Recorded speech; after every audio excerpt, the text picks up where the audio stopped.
determinadas configurações de bibliotecas, então você vai anexar mais um cômodo, ou seja, você vai criar mais um ambiente, né? Então, os ambientes, eles servem justamente para isso, para você isolar os pacotes que estão sendo utilizados para projetos diferentes. Além de administrar os pacotes, o Conda, ele também gerencia ambientes virtuais, né? Você também pode criar ambientes virtuais, como o VirtualEnv e o PyEnv, e tem também outros gerenciadores, né? Para gerenciar os ambientes, é mais ou menos como gerenciar os pacotes. Mas aqui você, por exemplo, vai ter que criar um ambiente, né? Criar um novo ambiente de trabalho. Para você criar um novo ambiente, você utiliza esse comando aqui, conda create -n, o nome do ambiente, né? Aqui você tem como criar também um ambiente para uma versão Python específica, assim. Agora pode não ter muito sentido, mas quando vocês começarem a trabalhar, vocês vão ver que é bem necessário, às vezes. Então, você cria um ambiente normalmente, né, com o mesmo comando, e na frente você bota o Python, igual a versão Python que você quer. E também você pode já criar os ambientes com pacotes já instalados dentro dele. É só você incluir, depois do nome do ambiente, o nome dos pacotes que você quer já incluir nesse ambiente, nesse novo ambiente que você está criando. Tem como listar os ambientes também. Aí vai ser só o que muda da lista de pacotes é que você vai adicionar o env, né? Conda env list.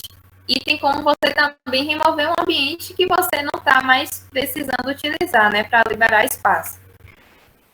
E utiliza esse comando aqui. Conda env remove. Então, para você precisa de um jeito de acessar os ambientes para você utilizar todas as bibliotecas que estão dentro dele, né? Então, a gente tem comandos diferentes para Windows e Linux e OS X. Para Windows, basicamente, você usa Activate, o nome do ambiente, para você sair do ambiente.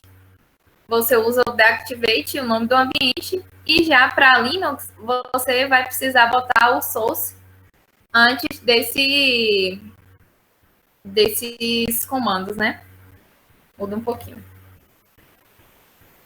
Também é possível você salvar e carregar um ambiente para compartilhar. Por exemplo, você precisa formatar o seu computador, ou você está utilizando um pacote de uma outra pessoa, né? Utilizando o projeto de uma outra pessoa. Então, fica muito mais fácil você exportar todos os pacotes do ambiente dessa pessoa, né? Com as versões que estão sendo utilizadas por ela. Então, é possível fazer isso utilizando o Conda env export e exportando todas essas bibliotecas para um arquivo .yaml. A primeira parte, o Conda env export, ele escreve todos os pacotes no ambiente, incluindo a versão Python, né? E a segunda parte do comando, ela exporta para esse arquivo aqui, né, com o nome do seu ambiente e a extensão do arquivo, escreve o texto exportado em um arquivo e chamado o nome do seu ambiente, a extensão do arquivo. Para restaurar, né, você utiliza esse comando aqui, conda env create f environment, e você vai criar o mesmo ambiente com o mesmo nome contido no arquivo e as mesmas bibliotecas, né? Você vai reproduzir o ambiente.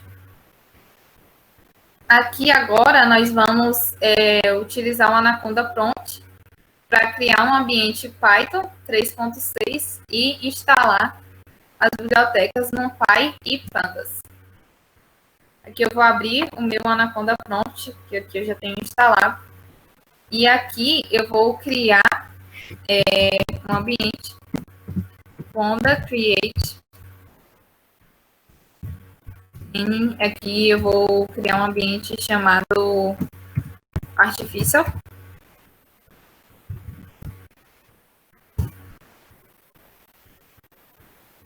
Tá dando para ver?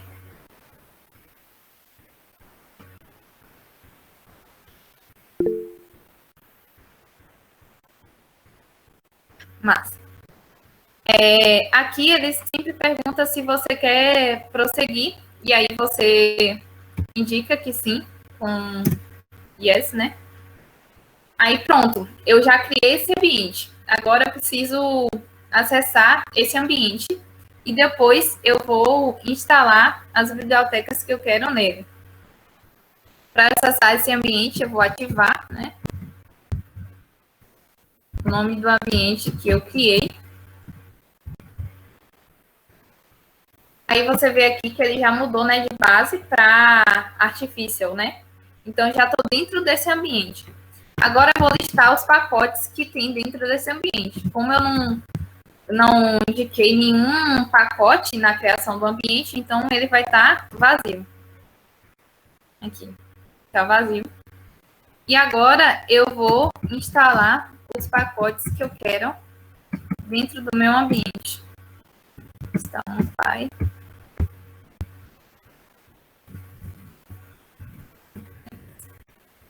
Aqui, por exemplo, que eu não estou especificando a versão do NumPy nem do Pandas, ele vai instalar as versões mais atuais que ele tem desses pacotes.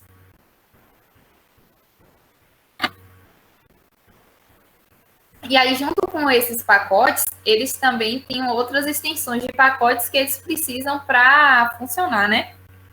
E aí ele vai listar todos os pacotes aqui que vão ser instalados e vai perguntar se você quer prosseguir, você fala que sim, né? E aí ele vai começar a instalação, né, dos pacotes. Aqui agora eu vou adiantar um pouquinho enquanto ele instala ali. E vamos falar agora do Jupyter Notebook, que é outra ferramenta muito utilizada.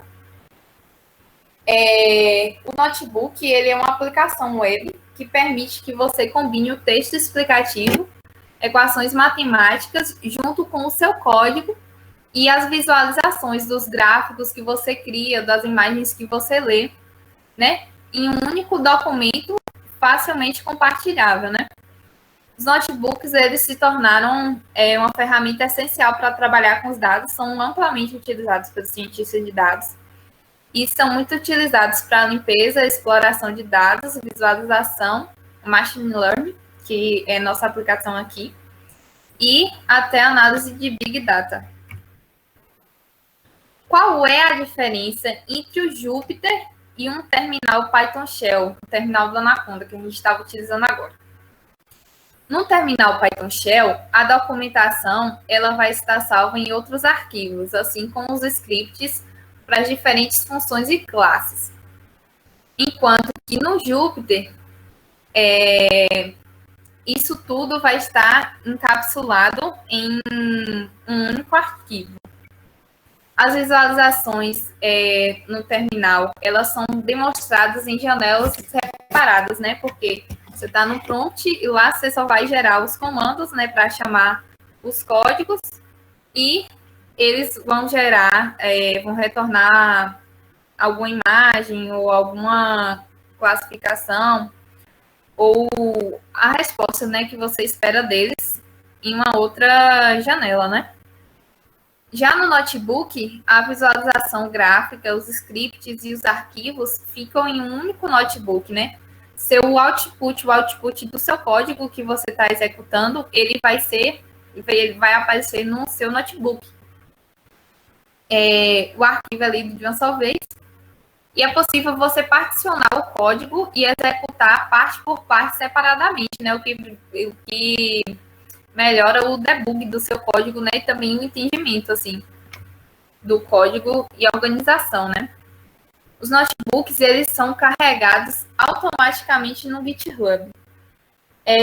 O GitHub, para quem não sabe, ele é um sistema de gerenciamento de projetos e versões de códigos, assim como uma plataforma de rede social criada para os desenvolvedores, né? ele permite que os desenvolvedores trabalhem em projetos colaborativos com desenvolvedores de todo mundo e planeje seus projetos e acompanhe o trabalho e tenha várias versões, né? Eles permitem versionar os códigos. Ah, e outra coisa, os notebooks, eles são carregados da mesma forma que eles são lidos no Jupyter, eles são carregados no GitHub, né? O GitHub lê eles. Então, como é que esses notebooks funcionam, né? Os notebooks, eles têm um ponto central, que é o servidor, e a conexão é feita no servidor pelo seu navegador, né? Você solicita essa conexão, seja através do Anaconda Navigator, ou seja através do prompt de comando. E ele é carregado como um aplicativo web, né? O código é escrito nesse aplicativo web e ele é levado a um núcleo. Ele vai rodar nesse núcleo o seu código e vai voltar a resposta para o seu notebook novamente, né? E o output é carregado no navegador, as informações são salvas automaticamente, você pode salvar manualmente. E ao salvar o notebook, ele é escrito no servidor como um arquivo JSON, mas com extensão IPython. Para você instalar o Jupyter Notebook, se você baixar a distribuição do Anaconda completo, ele já vem instalado. Ou se você não instalar a versão completa, você pode instalar em um ambiente Conda utilizando esse comando aqui, Conda install Jupyter Notebook, ou também utilizando o pip, né? Tem esses dois gerenciadores. Para iniciar o notebook, vamos iniciar aqui um notebook. Tenho aqui o Anaconda Navigator.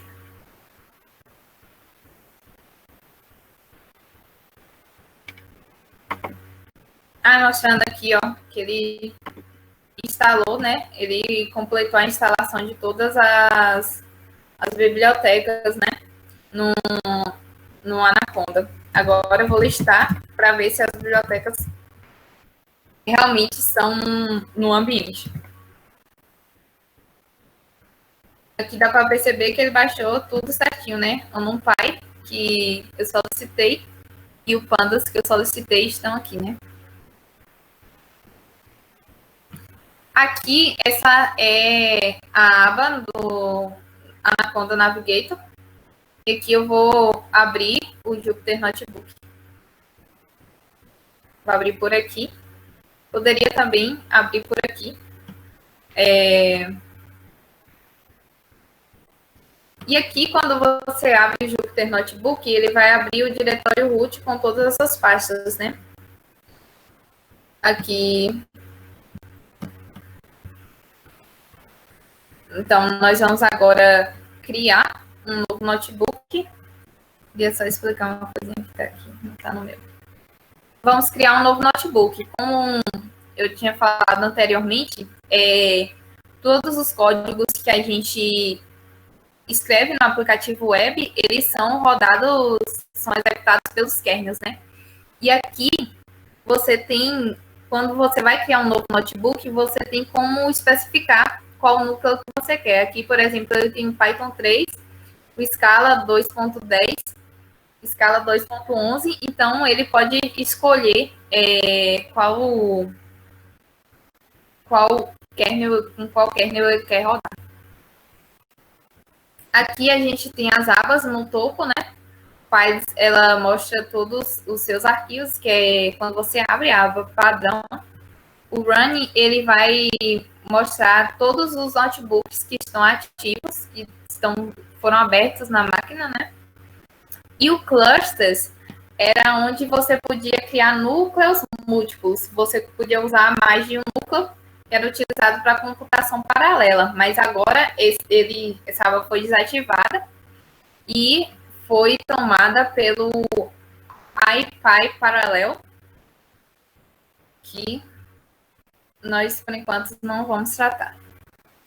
Aqui, caso você esteja rodando o servidor do notebook pelo Anaconda, que não foi o meu caso, que eu abri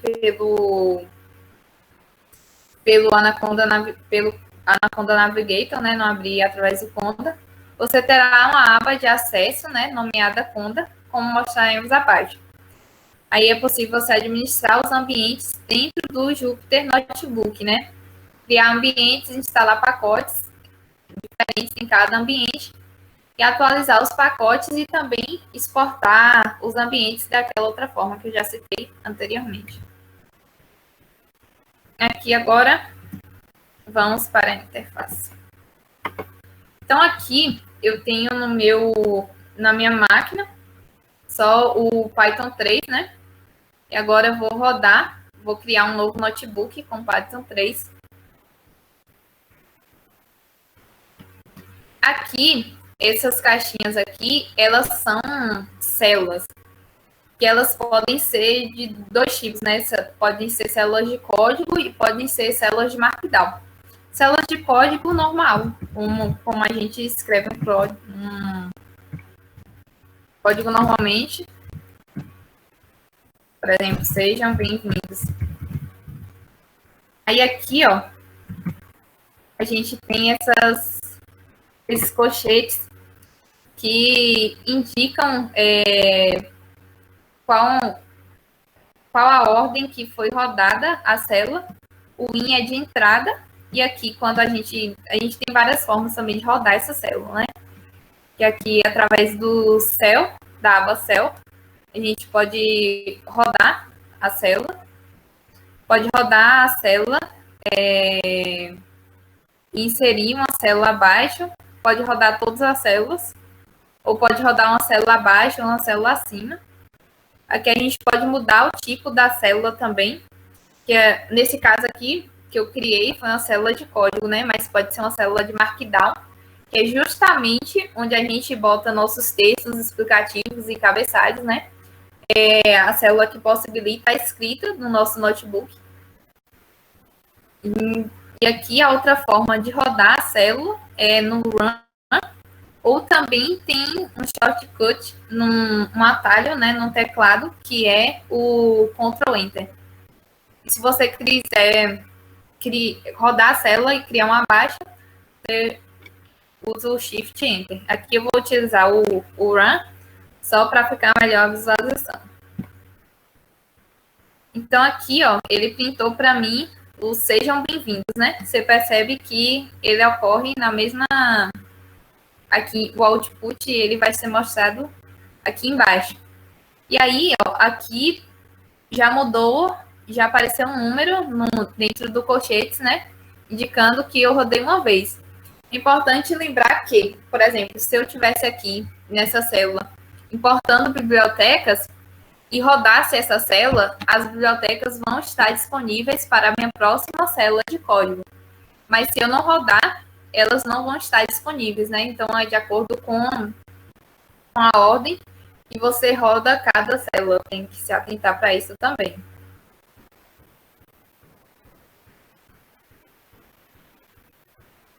Que as células de Markdown.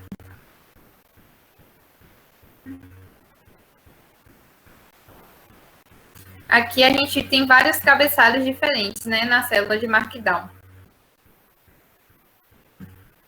Por exemplo,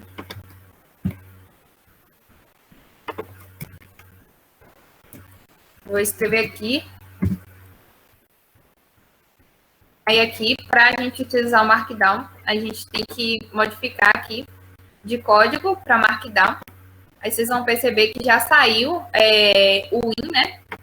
Porque a saída dela sempre vai ser o texto, né? Que eu estou digitando.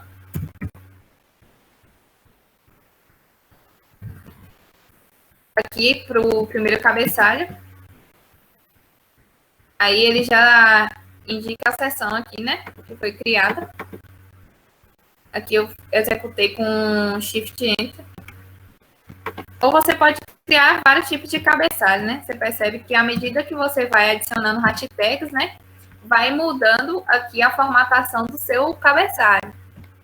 Então, para você utilizar esses cabeçalhos, você só utiliza as hashtags, né? Um número diferente de hashtags de acordo com o cabeçalho que você quer. Por exemplo, aqui, eu vou digitar um texto. Ele não vai reconhecer como cabeçalho, porque eu não utilizei a hashtag. E aqui eu também poderia criar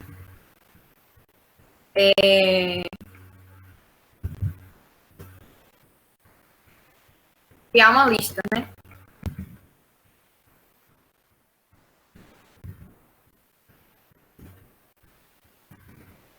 Aí eu executo isso e ele aparece para mim aqui um texto. É bem legal.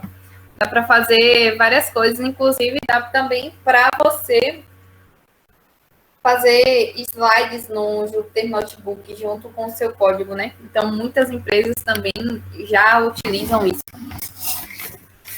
Aí você tem como mudar a formatação, botar negrito, botar itálico aqui, por exemplo, se eu botar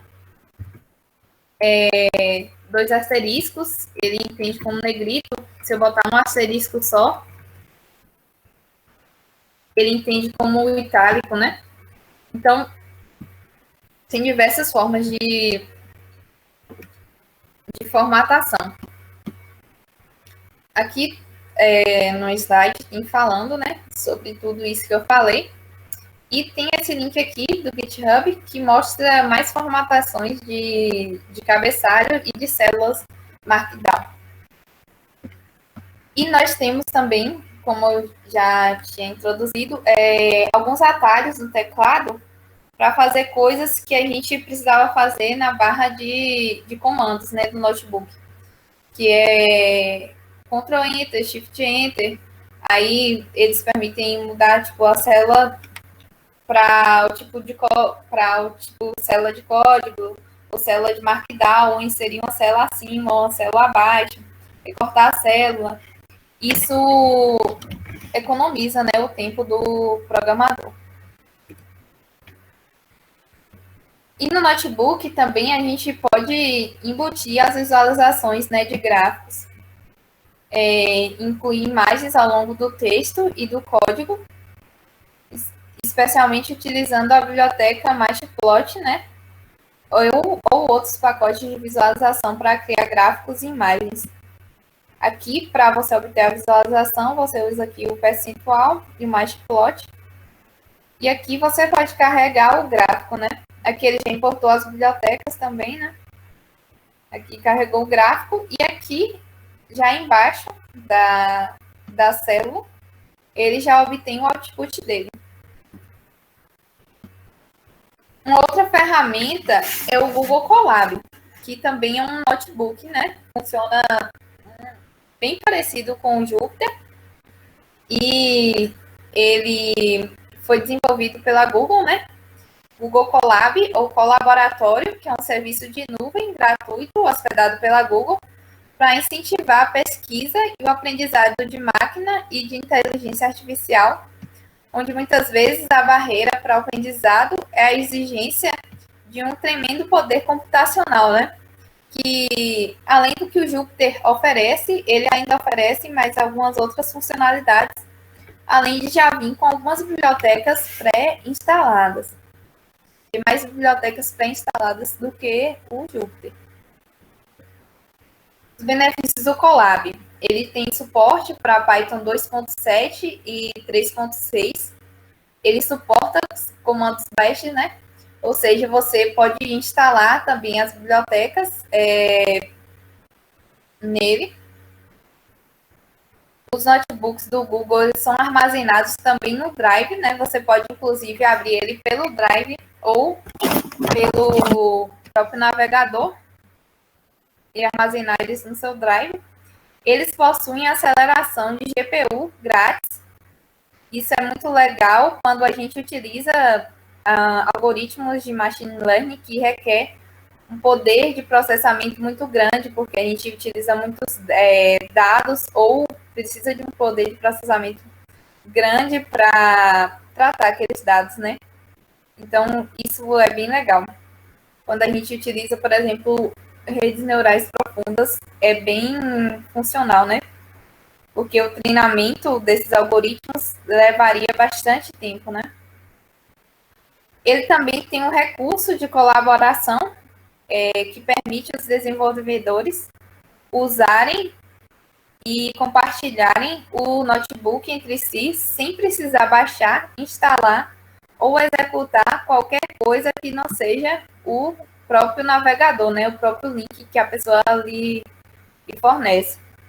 Ele é construído com base no Jupyter Notebook, como já falei antes, e muitos comandos parecidos.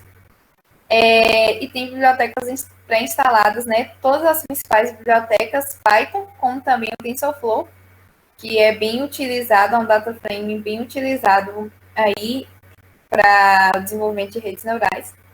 O Scikit-learn, que é muito utilizado para aprendizagem de máquina, uma biblioteca que facilita muito. O Matplotlib, que eu já falei aqui, para visualização, né, de dados. Entre muitas outras que já estão pré-instaladas e prontas para serem importadas, você não precisa instalar. Para você criar um notebook no Colab, você pode abrir pelo próprio Colab, e aqui vai funcionar de maneira similar ao Jupyter, né? Você vai solicitar a criação de um novo notebook e vai selecionar o núcleo que você quer rodar o seu notebook. Ou então você pode abrir o Google Drive e criar uma nova pasta para o seu projeto no Colab, né? Novo mais, e aqui você acessa o colaboratório. Aqui você também tem a opção de configurar o acelerador, né, de GPU. O hardware padrão do Google Colab é a CPU, mas pode ser também, pode-se usar também a GPU, né? E aqui tem os passos para você configurar, né, a GPU, ou então um outro passo alternativo. Aqui os comandos bash, como eu falei anteriormente, que são suportados tanto pelo Jupyter quanto pelo Google Colab, né? Que são alguns facilitadores. Você tem como clonar um repositório do GitHub, né? Através desse comando aqui, você só indica a URL. Os comandos bash, eles são sempre antecedidos dessa pontuação aqui de exclamação.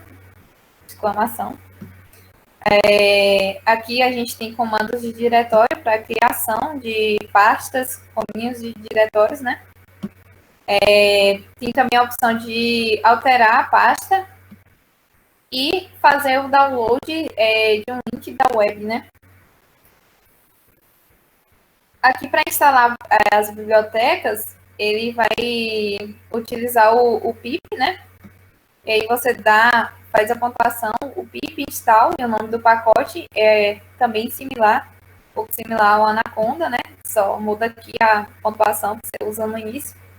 Ou então você pode utilizar o apt-get install e o nome do pacote também.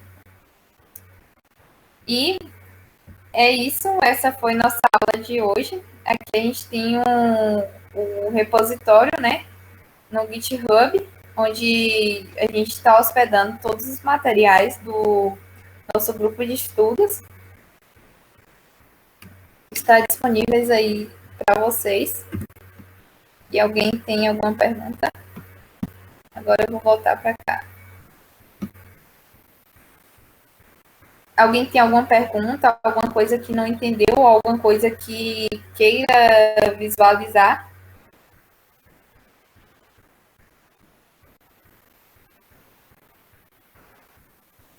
Ah, Marcos aqui já acessou o material do GitHub. Obrigada, Viviana. Pois é, gente. Aí eu vi que tinha, não sei se foi só uma pessoa, que ainda não tinha conhecimento de Python. Assim, é bem de boa para pegar, e a gente tem um material que também vou botar no GitHub e vou mandar para vocês por e-mail e pelo WhatsApp. Sim, os slides, Daniel, eles estão disponibilizados no GitHub, mas eu posso disponibilizar também por e-mail.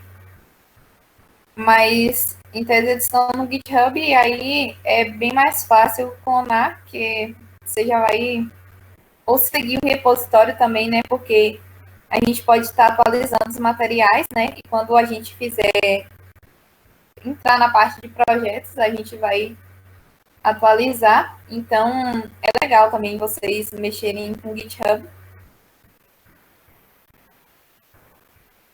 Serão as abordagens dos próximos encontros. Sim, sim. Aqueles tópicos, eles todos serão abordados num próximo encontro, né? Não sei se caminhos já no próximo encontro, que o próximo encontro nós vamos falar um pouco sobre NumPy e depois vendas, né? Naquela ordem ali do sumário mesmo. Mas nós vamos tratar sobre caminhos.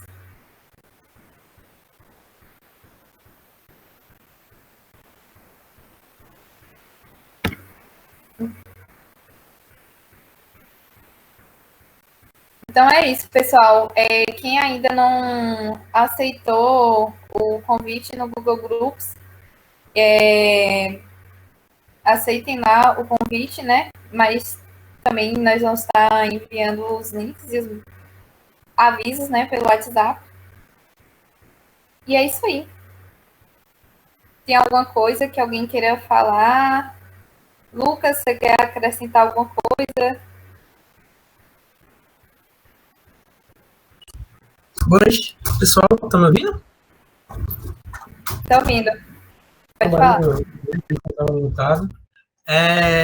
Então, muito boa apresentação.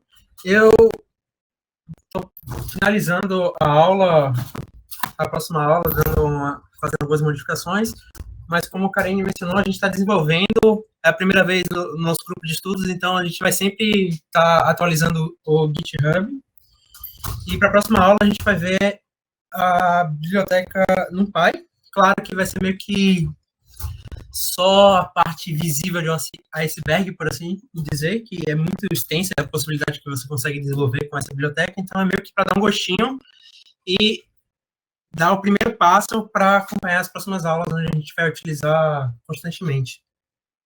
Então, a parte de Machine Learning deve ficar mais para daqui umas 2 ou 3 aulas.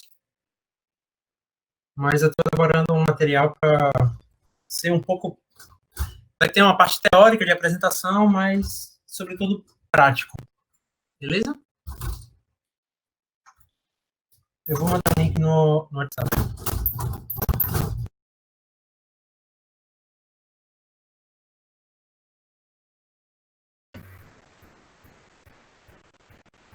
Então, pessoal, essa foi nossa reunião de hoje. Espero que vocês tenham gostado e conseguido absorver o conteúdo. Qualquer dúvida, vocês podem também estar perguntando pelo WhatsApp, né? Ou e-mail, o que vocês preferirem. E aguardamos vocês no próximo encontro.